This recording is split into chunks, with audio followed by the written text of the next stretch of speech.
Famille, j'espère que vous allez bien de partout où vous êtes. J'espère vraiment que vous allez bien. Moi aussi, je vais très bien par la grâce de Dieu.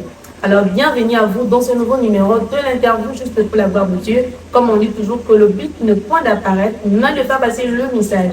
Alors, aujourd'hui, nous avons l'immense, réel plaisir de recevoir avec nous ici, là, une personne. Elle est vraiment très spéciale. Déjà, elle est spéciale parce que c'est une femme. Alors, avant que je puisse continuer, laisse-moi un commentaire, abonne-toi et mets un j'aime, ça nous fera énormément du bien et Dieu ne manquera pas à te bénir. Et ainsi, je profite aussi parce que notre invitée, c'est une femme. Alors, nous souhaitons une bonne fête de maman à toutes les femmes du monde, vraiment très précieux pour nous. Alors, tout le monde va te dire qu'aujourd'hui, nous avons le réel plaisir de recevoir ici présent une femme de distinction, il faut bien préciser. Elle est une femme de distinction. Elle s'appelle Maman Rogène Moloto Mingueta. Ainsi, je lui dis bonsoir et bienvenue. Bonsoir, j'espère que vous allez bien. Alors, nous avons tellement le réel plaisir de vous recevoir aujourd'hui dans ce programme. Alors, nous avons quelques questions à échanger avec vous, si vous voulez très bien. Alors, pour les gens qui nous regardent, vous-même, vous allez vous présenter. Nous voulons savoir qui est en fait Maman Rogène. Je m'appelle Maman Rogène Moloko Mingueta. Les Mingueta, là, c'est le nom de mon mari. Et par la grâce de Dieu, je suis pasteur. Et j'aime qu'on m'appelle femme de distinction. Voilà, je suis mère de 4 enfants et des filles et des garçons. Ainsi, ma deuxième question, ça vient là. Qu'est-ce qui fait à ce que nous puissions bien, on vous appelle femme de distinction?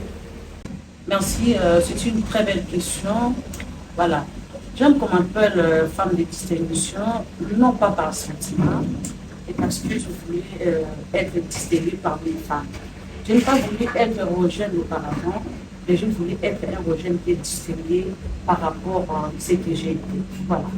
Ok? Ok, merci beaucoup pour la réponse. Et si ma troisième question, ça vient ici. En fait, veuillez nous dire, tous les moments qui nous suivent aussi, ça sera vraiment très utile pour nous de savoir qu'est-ce qui fait, ou bien qu'est-ce qui met la femme en valeur. Est-ce la femme que la femme est en train de porter? Donc, en globalité, qu'est-ce qui fait en fait la femme, ou bien qu'est-ce qui met la femme en valeur? Ce n'est pas plutôt l'épargne qui met une femme en valeur. Alors, ce qui met une femme en valeur, c'est la sagesse, c'est que la Bible dit. La Bible dit la femme qui est honorée, c'est la femme qui craint Dieu. C'est ça la femme qui est honorée, ce n'est pas l'épargne. Alors tu peux porter l'épargne, mais si tu ne crées pas Dieu, tu n'es pas honoré. Et sur les plans sociaux, c'est une femme travailleuse. Parce que tu peux toujours prier, mais si tu ne travailles pas, ça ne sert à rien. Voilà pourquoi on déclare le 8 mars, c'est l'égalité des femmes et des hommes. Quand on dit l'égalité, les hommes travaillent, il y a aussi des femmes qui doivent travailler. Tu ne peux pas rester seulement dans ta maison une femme foyer. On ne dit pas que tu ne respectes pas ton mari, mais tu respectes ton mari, mais il faut aussi travailler. C'est ça, c'est qui met une femme en valeur. Donc, sur le plan spirituel, il faut que tu sois une femme qui craint Dieu, une femme qui marche selon l'Éternel, une femme soumise. Mais sur le plan social, c'est une femme travailleuse, une femme qui crée des choses et pour le développement de notre pays, pour le développement de l'Église, pour le développement de tout ce qui est ouvert. Donc, c'est un peu ça. Ok, merci beaucoup. J'espère que vous êtes en train de suivre ce qu'on est en train de dire. Moi, je réitère là ce point qui dit au-delà de prier, il faut aussi être une femme travailleuse, en train d'être utile dans la société et dans le monde, bien sûr.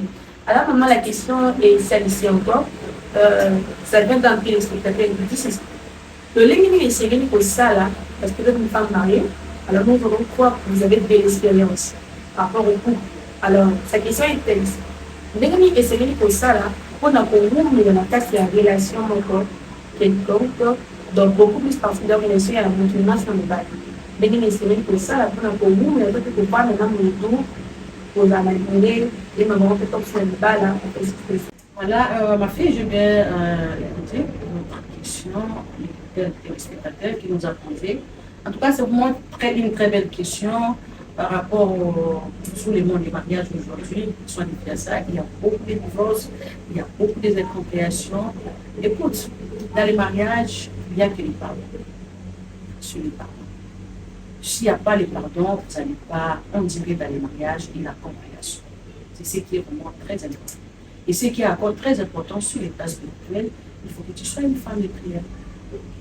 Maman, ce que moi j'aimerais savoir aujourd'hui, que de là où maman Rogène vient, et de là où maman Rogène est, et de là où maman Rogène est en train de partir. Qui sont ces femmes qui vous ont inspiré, qui vous a encore motivé davantage au point que vous ne, si ça vous arrivait peut-être à vous fatiguer, vous avez encore de la motivation quand vous voyez et quand vous regardez les œuvres qu'ont accomplies ces femmes. Est-ce que vous avez des femmes qui vous aimeraient à vous ou bien des femmes que vous avez comme modèle? Voilà, vraiment, ça, c'est mon secret, hein, je n'allais pas te dire. Oui, vraiment, c'est vraiment mon secret. Mais je sais que même la Bible dit, l'apôtre Paul, quand il dit Dieu, aspirez-vous au don meilleur. C'est-à-dire quelque chose qui est bon, lorsque tu vois, tu commences à m'inspirer. Je suis vraiment motivée d'abord par rapport, premièrement, à une dame que j'appelle ma mère. Je suis une mère spirituelle, ma mère spirituelle, Esther Katé, mais c'est vraiment une femme forte. Lorsque je me sens moi que je suis au bout, c'est par elle que je me motive, quoi. Et j'ai aussi beaucoup de femmes qui sont en train d'inspirer, telles que Maman Joël Caracélé, parce que c'est une grande femme qui a marqué aussi sa génération. Dans notre génération, il y a beaucoup de femmes modèles, que je m'inspire beaucoup, des Grâce Coutinho, ce sont pour moi des femmes que je m'inspire vraiment. Ok, merci beaucoup. Là, c'est par rapport au monde spirituel, par rapport à votre ministère étant pasteur. Oui. Mais maintenant, par rapport à la société ou bien par rapport aux femmes d'affaires, parce que j'ose croire que vous êtes une femme d'affaires. Au-delà de ma vie spirituelle, au-delà d'être pasteur, au-delà d'être une mère des enfants, en tout cas, il y a plusieurs femmes qui me motivent de travailler, de chercher, d'ajouter encore plus dans ma vie. Alors là, c'est encore un secret, je vais te dire prochainement. D'accord. Alors la famille, on ne veut pas finir ici sans pourtant parler de 8 mars, parce que nous sommes au mois de la femme. Alors maman, ce que j'aimerais que nous puissions nous dire, parce que s'il y a des battus ou c'est les pendant le 8 mars, mais ils ne savent pas l'importance. Maintenant, vous étant une femme de distinction, j'ose croire que vous les connaissez, alors et nous le forcément en résumé, afin que nous puissions un peu savoir que le 8 mars, ça se résume pas seulement toi, ta Kamaputa. Donc, c'est un peu ça. Une très belle question pour les mamans, pour les jeunes filles d'aujourd'hui, parce qu'il y a beaucoup de jeunes filles qui pensent que c'est limite seulement de porter des pagnes, de sommer des puta, à salisuki, à la type babine, qui est la barre. En tout cas, ce n'est pas ça. Le 8 mars, il y a une réclamation de l'égalité, du travail, des votes pour les femmes.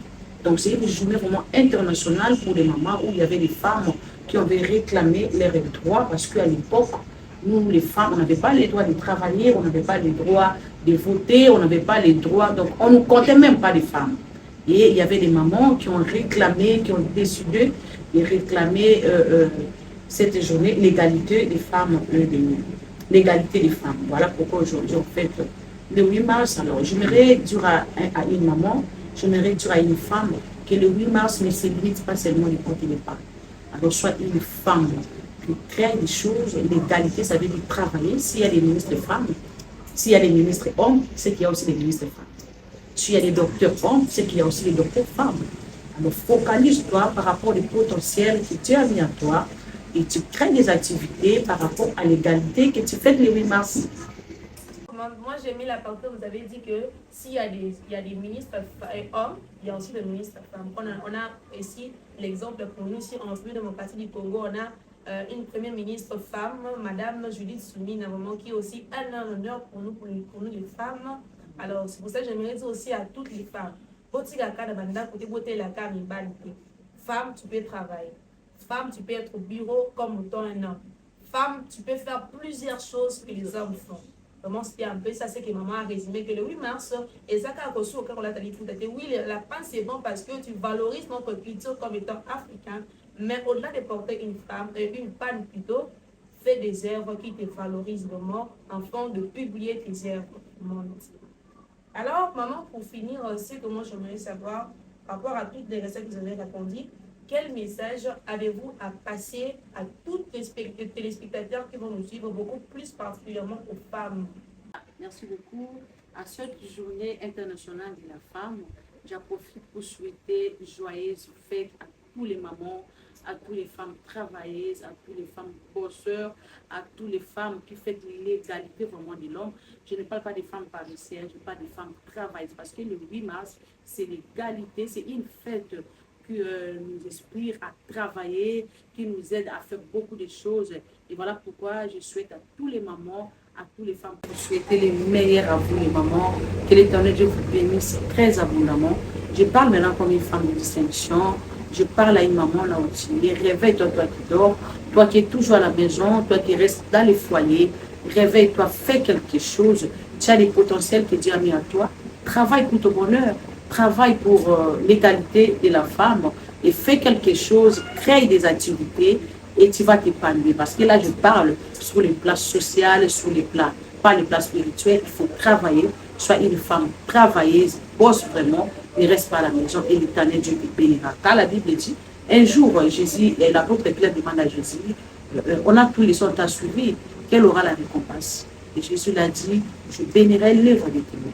Voilà, et l'Éternel Dieu bénira l'œuvre de tes mains. Et je parle à tous les mamans, je voudrais vous motiver de travailler. Au-delà d'être une femme sociale et tout ça, soyez une femme spirituelle, car c'est la spiritualité qui gouverne les physiques. En réalité, de l'homme, c'est l'esprit. Si réellement tu es une femme spirituelle, tout ce que tu vas faire, l'Éternel Dieu va te bénir. Voilà, j'en profite pour t'inviter à notre programme du 27 mars, qui est intitulé les premières éditions des femmes de distinction au centre évangélique Sion. C'était les Gloires sur l'avenue Montbouyo, numéro 47 bis dans la commune de Kassavougou. En tout cas, je t'invite de venir prendre part avec nous ces 27 avec un thème, la femme et la spiritualité. Bienvenue dans les Seigneurs. Viens écouter ce que l'Éternel a dit dans ces derniers jeudis du mois de mars et l'Éternel Dieu te bénira. C'était la femme de distinction, la mission continue. Okay, merci à vous de nous avoir suivis. Je rappelle qu'on avait réussi ici présent la femme de distinction, la famille. Il faut bien suivre de précision. Pas la femme comme toute autre femme, mais la femme de distinction qui nous a fortement bénis. Alors, je vous invite à répondre vraiment à ce programme qui aura lieu le 27 parce que moi-même déjà, je serai vraiment là. Aussi, merci à vous de nous avoir suivis. N'oublie pas de t'abonner, de liker, de laisser un commentaire, ça nous fera énormément de bien. Ainsi, nous disons un très grand merci, merci à Achille Jumelas qui était derrière la caméra, qui a réalisé vraiment que Dieu te bénisse. Et on avait encore celui qu'on appelle Christian Mingueta, le beau gosse, l'homme à millions. Et aussi, on avait celle qu'on appelle la collaboratrice Titiana. Je garde. Merci beaucoup, que Dieu vous bénisse. La mission continue. À la prochaine.